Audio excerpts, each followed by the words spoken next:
খাগড়াছড়ির পানছড়ি উপজেলার দুর্গম পাহাড়ি এলাকায় বাংলাদেশ সেনাবাহিনীর উদ্যোগে সৌর বিদ্যুৎ চালিত বিশুদ্ধ পানির প্রকল্পের উদ্বোধন করা হয়েছে। বিস্তারিত মাসুদুল হকের ডেস্ক রিপোর্টে।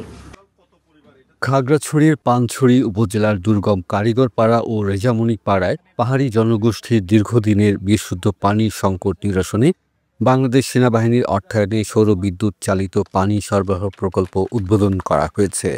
এতে সরাসরি উপকৃত হবে প্রায় ৩০০ পরিবার। বৃহস্পতিবার সকালে নবনির্মিত এ প্রকল্পের উদ্বোধন করেন খাগড়াছড়ির region commander brigadier general Hasan Mahmud.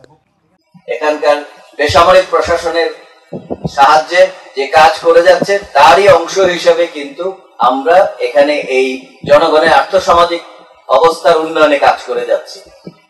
আমরা প্রতিদিনই কাজ করছি এখানকার শিক্ষা ব্যবস্থা নিয়ে, ছাত্রছাত্রীদেরকে সাহায্য করছি, এখানে কম্পিউটার প্রশিক্ষণের ব্যবস্থা করছি, যারা দুর্বল ছাত্রছাত্রী আছে তাদের দিকে খেয়াল রাখছি এবং যারা গরিব দুস্থ তাদেরকে সাহায্য করছি। তো সেনাবাহিনীর এই কাজ অব্যাহত থাকবে। প্রসঙ্গত, সম্প্রতি রেজামণি পাড়া আর্মি ক্যাম্প পরিদর্শনে গিয়ে সেনাবাহিনী প্রধান স্থানীয় হেডম্যান ও কারবারিদের কাছ থেকে সাধারণ মানুষের সমস্যার কথা শোনেন। তাদের বক্তব্যের ভিত্তিতে তিনি টেকসই সমাধান হিসেবে সৌর বিদ্যুতের মাধ্যমে বিশুদ্ধ পানির প্রকল্প বাস্তবায়নের নির্দেশ দেন।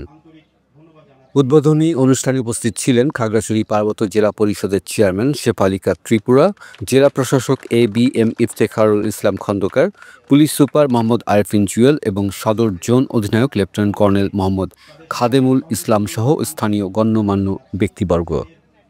মাসুদুল হক, কালচক্র 24।